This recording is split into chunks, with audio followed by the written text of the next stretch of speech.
কিছু জায়গা এমন হয় যাদের ইন্ট্রো দিতে হয় না, শুধু দৃশ্য দেখেই বোঝা যায় কত সুন্দর জায়গাটা।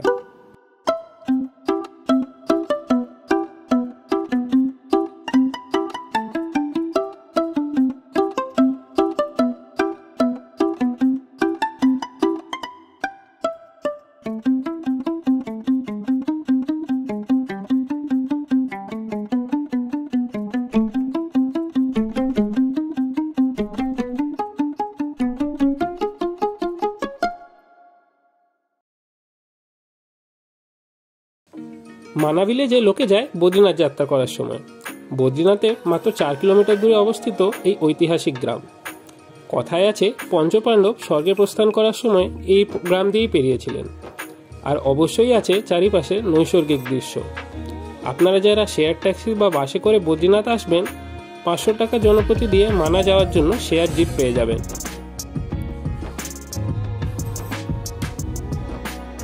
বদ্রীনাথ থেকে মানা যাওয়ার এই 4 কিলোমিটারের রাস্তা কিন্তু সত্যি বলে বোঝানো যাবে না, এত সুন্দর।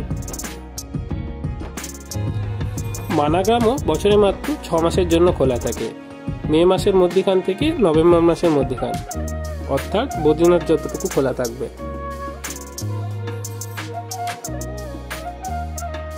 গাড়ি মানা গ্রামের পার্কিংয়ে দাঁড়ানোর পরে চলে আসুন মানা গ্রামে এক্সপ্লোর করতে। বয়স্ক মানুষদের জন্য আছে ডুলির ব্যবস্থা। হিন্দু ধর্মের অতি গুরুত্বপূর্ণ জায়গা হচ্ছে এই মানা গ্রাম। পায়ে হেঁটে প্রায় 3 থেকে 4 কিলোমিটার পড়বে সব ঘুরে দেখতে। গ্রামে প্রবেশ করবার জায়গা দুপাশেই রয়েছে খাবার জায়গা ও নানান রঙের দোকান। মানা ভিলেজের রাস্তাটা কিন্তু একটু খাড়াই বটে, বয়স্ক মানুষদের ক্ষেত্রে একটু অসুবিধা হতে পারে। এখানে হাঁটতে হাঁটতে দেখতে পাবেন এই সুন্দর দেওয়ালে আঁকা এই অম্লান চিত্র, যেগুলো রাজস্থান থেকে আনা শিল্পী পৌরাণিক ইতিহাসকে মধ্যানজরে রেখে বানিয়েছে। 1.5 কিলোমিটার হাঁটার পর পাবেন ভীমশিলা আর সরস্বতী নদী। আমরা এখন মানা ভিলেজ, ভারতের প্রথম গ্রাম, তার ভীমপুল এবং সরস্বতী মন্দিরের কাছে দাঁড়িয়ে আছি। এই ভীমপুল সম্পর্কে কথিত আছে যে পাণ্ডবরা পেরোবার সময় সরস্বতী নদী পেরোতে পারছিল না। সরস্বতীর কাছে অনেকবার আহ্বান করার পরেও সে পথ দেয়নি।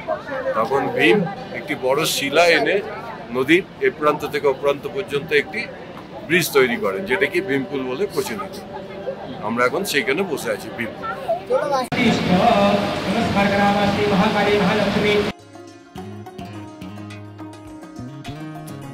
খরস্রোতা সরস্বতী নদীর তেজ দেখে আমরা চললাম সরস্বতী ধামের দিকে।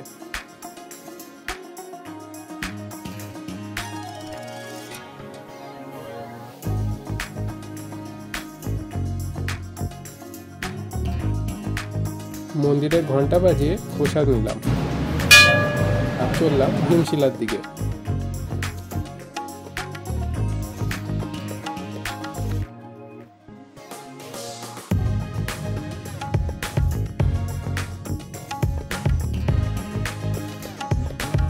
সত্যি পাথরটা এমন ভাবে রাখা যেন ঠিক পুলের মতন, দেখে মানুষ দ্বারা নির্মিতই মনে হচ্ছিল। এই সরস্বতী নদী আর ভীমপুলের পাশে কিন্তু রয়েছে একটা দারুণ ফটো তোলার জায়গা। ঠিক এইখানেই আমরা কয়েকটা ছবি তুলে নিলাম, আর ছবিগুলো দেখুন কি সুন্দর এসেছিল।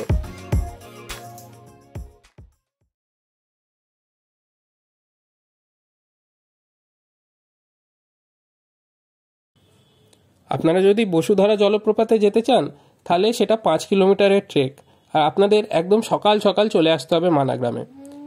আমাদের হাতে সময় ছিল না, তাই এ যাত্রায় বসুধারার ধারা অধরাই রয়ে গেল। ভীমশিলা সরস্বতী নদী দেখে ফেরার পথে দেখতে পাবেন এই সাধু বাবাকে, যিনি প্রত্যেক বছরই এখানে বসে সাধনা করেন।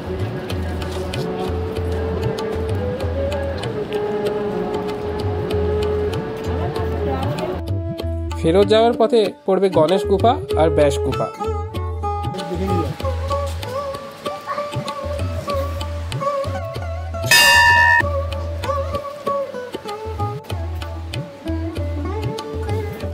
আমরা এখন ব্যাসদেবের গুহার কাছে আছি।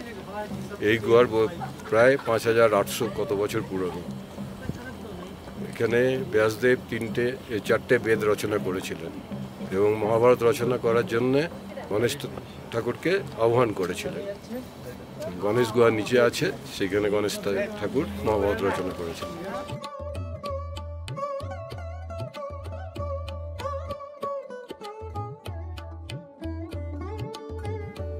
গণেশ গুফা ও ব্যাস গুফার দুটোতেই কিন্তু ক্যামেরা নিয়ে যাওয়া নট অ্যালাউড, কিন্তু ভেতরে যে ইতিহাসটা জানবেন তাতে আপনি মুগ্ধ হয়ে যাবেন।